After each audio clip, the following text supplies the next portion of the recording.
Okay, picture this. You're in Ireland in the mid-80s. A huge wedding is happening inside a mansion in County Offaly. We're talking champagne glasses clinking, fancy hats straight out of a magazine, horses trotting around the estate like it's Downton Abbey. The music's still in your head when you wake up the next morning. And then, surprise, the family priest is lying dead on the bedroom floor of the couple who hosted the whole thing. And here's the kicker. Everyone at the party suddenly has amnesia. Nobody remembers a thing. Nobody saw anything. Nobody heard anything. A priest dead in a rich man's bedroom, and somehow the official story is basically, oops, accidents happen. Sounds like a bad soap opera, right? Except this one is real, it's messy, and nearly 40 years later, it's still unsolved. This is the story of FR, Niall Molloy, the priest who knew too much. So let's meet our little cast of characters, shall we? First up, FR, Niall Molloy. He's 52, a priest out in Castlecoot, County Roscommon. Now don't let the color fool you, this wasn't your everyday say mass and go home priest. Nope, Niall was a horse guy, like seriously into horses, breeding them, showing them, buying land with them. He was the kind of priest who could run a parish and still handle a business portfolio. Basically, if priests were in Monopoly, he was the one with Boardwalk. Next, we've got Richard Flynn. Picture this, wealthy businessman, big house in County Offaly, loves the high life. He owned Kilcorsey House, a literal mansion with a ballroom and stables. Socially connected, friends in all the right places. He's the type of guy who could throw a wedding that looked like something out of a royal magazine. And then there's Therese Flynn, his wife. She wasn't just a hostess in pearls. She grew up as a childhood friend of FR. Molloy, that's right, the priest and Therese went way back. They also had joint business ties, horses, land deals, all that. Some even whispered their friendship might have been closer than it looked on paper. So yeah, it's not just a random mix of people. These three, they're tied together by decades of friendship, business, and now scandal. So here's how this whole mess kicks off. It's July of 1985, middle of summer, and the Flynns are throwing what's basically the social event of the year. Their daughter is getting married, and Kilcorsey House in Clara, County Offaly is the stage. Think chandeliers, horse-drawn glamour, and enough booze to sink a ferry. Everyone who's anyone in the area is there. And yep, FR, Niall Molloy is on the guest list. Now, he wasn't just a priest doing the wedding mass or anything. He's basically family. He's known Therese Flynn, the bride's mother, since childhood. They go way back, and on top of that, he had money tied up with the family in horse deals. So it's not weird that he was at the party. But what is weird, he actually had his own bedroom in their mansion. Yeah, a priest with a designated room in your house, that's not your average family friend setup. The night goes on, drinks keep flowing, people are dancing, the newlyweds are celebrated, and then the party dies down. Guests start heading home, some crash in guest rooms, and eventually the house quiets down. And that's when it gets sketchy. Because while most people are sleeping off champagne in their fancy clothes FR, Molloy ends up in the Flynn's private bedroom. Why? That's the million-dollar question. Some people say he just popped in to chat. Others say there was an argument, maybe about money, maybe about personal stuff. Whatever it was, it escalated fast. By the time the sun came up, the priest was battered, bruised, and lying on the floor. And this is no tiny scuffle we're talking about. The bedroom was in chaos, there were bloodstains and FR. Molloy looked like he had been in a serious fight. The official story? Oh, he just had a heart problem and collapsed. Convenient, right? So here's where the fairy tale wedding turns into a horror story. Sometime after midnight, about 1 in the morning FR, Niall Molloy ends up in the Flynn's bedroom. Why? Well, it depends on who you ask. Some people say he just popped in to talk. Others whisper there was a fight about money. Some even say personal drama. What we do know, alcohol was definitely part of the night and lots of it. Then things get violent. The scene inside that room the next day was a mess. We're talking bloodstains on the carpet, the furniture out of place and FR, Molloy lying on the floor with bruises and head injuries. That's not your average heart attack in his sleep situation. That's a man who has been in a fight. Now, here's where it gets shady. The official line later, oh, maybe it was just his heart. Maybe the injuries didn't really kill him. But come on, there's a difference between collapsing and leaving a room looking like a bar brawl just went down. So the whispers start spreading. Why was a priest in that bedroom at that hour? Why was he so badly beaten? And why does every story from that night sound different depending on who's telling it? So the next morning, word spreads fast.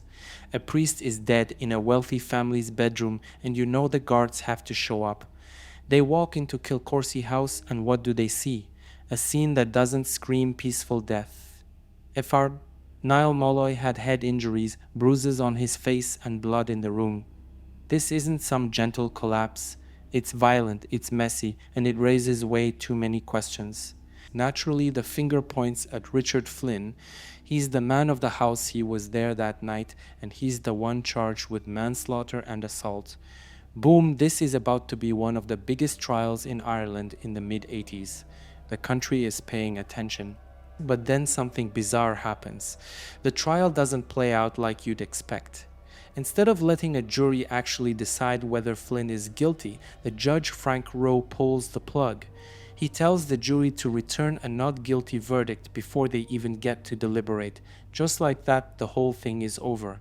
Flynn walks free. And if that's not eyebrow-raising enough, get this. Judge Rowe wasn't some random neutral guy. He was socially close to the Flynns. Same equestrian circles, same wealthy social scene, even known to go fox hunting with some of the crowd. So now it doesn't just look suspicious, it looks like a classic case of who you know protecting you. The defense argued that Fr. Molloy had a heart condition and that maybe the injuries weren't what killed him. Some even floated self-defense. But the jury never got to weigh any of that. The gavel came down, the trial shut off, and Flynn was a free man.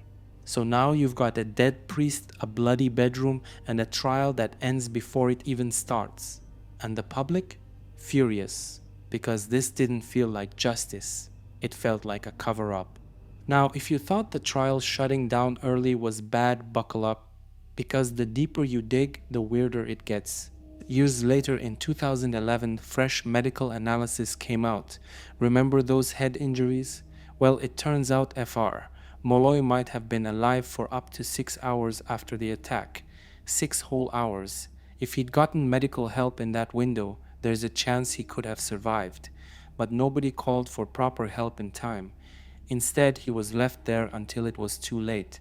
That's not just tragic, that's chilling. And it doesn't stop there.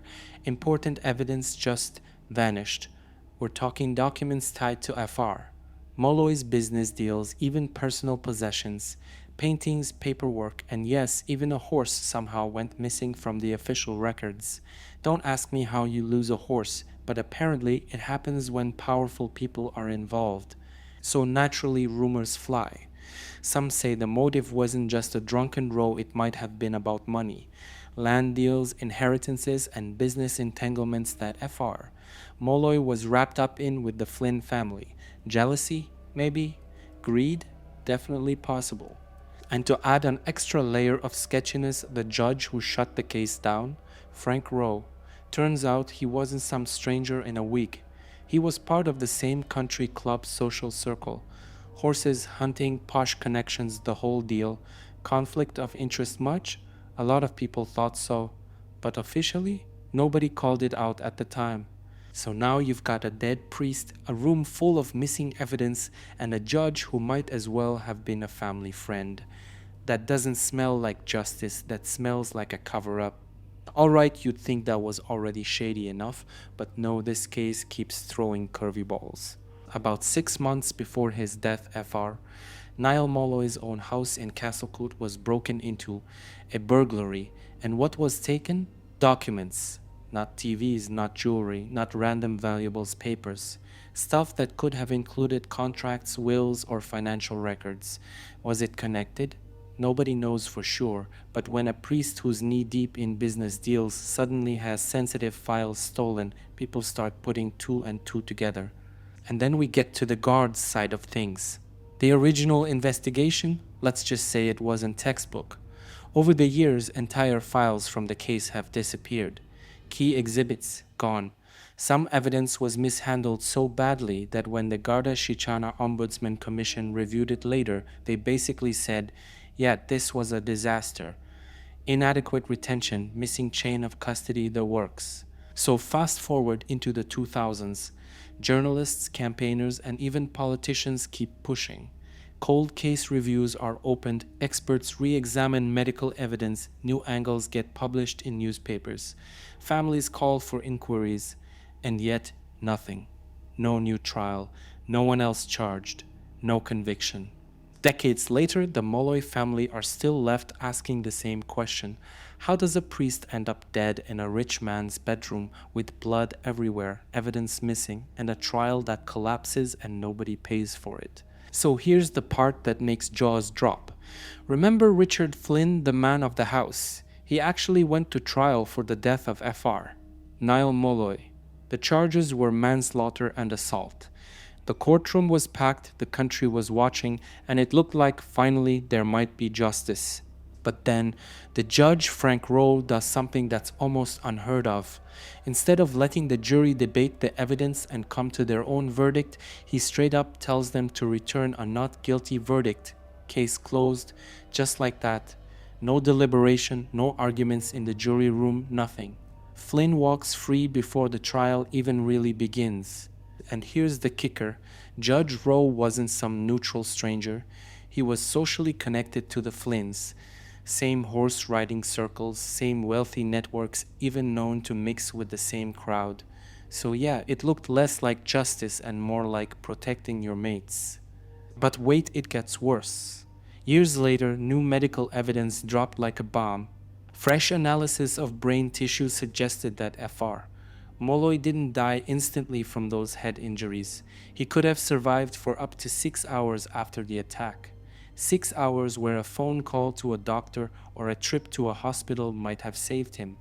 But nobody made that call. He was left there, and by the time help came, it was too late.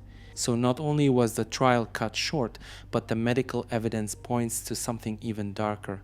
This wasn't just a violent night gone wrong. This was a life that maybe could have been saved, but wasn't.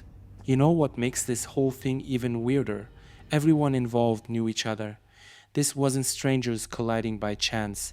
It was friends, neighbors, and business partners all tangled up. You've got a priest who spends more time in a rich family's mansion than in his own parish, a wealthy couple with shady money rumors around them, and a judge who just so happens to move in the same social circles. If this doesn't scream conflict of interest, I don't know what does. And let's talk about that timeline. We're told Fr. Molloy died sometime in the night. But how long was he lying there injured before anyone called for help? Hours? Did someone delay it on purpose? The whole thing feels like a bad cover story, the kind you tell when you're trying to protect people with fancy titles. Oh, and the calling of last rites. Imagine, instead of racing for an ambulance, they call another priest to administer last rites. Like, hold on, that's not the priority when someone's still alive. That's either chillingly practical or straight up cold. The official version is clean, not guilty, case closed, but the whispers are louder. Cover-up influence favors called in and files that conveniently vanish. And it all went down in a big country house where money, power, and appearances meant everything. It's the perfect Irish cocktail, a dash of church, a splash of wealth, a twist of scandal, and just enough silence to make sure the truth never makes it to the surface. So here's the part that'll mess with your head. Fr. Niall Molloy wasn't just a priest in the wrong place at the wrong time. He was a man with connections, money tied up in land, and friendships that went back decades. And yet, the way he died, swept aside like a footnote. The priest who gave last rites to so many never got his own shot at justice. Instead, his death was wrapped up in silence, vanishing evidence, and a courtroom decision that smelled more like privilege than fairness. And here's the kicker: decades later, we now know he might have lived for hours after that fight. Hours where someone could have called for help. Hours where the story could have ended differently, but nobody made that call. So what are we left with? A priest dead on a friend's floor, a family still fighting for answers, and a country left wondering, was this Ireland's biggest cover-up or just a tragedy everyone with power decided was easier to ignore? Either way, the haunting truth is this: the man who spent his life preparing others for death never got his own life properly accounted for.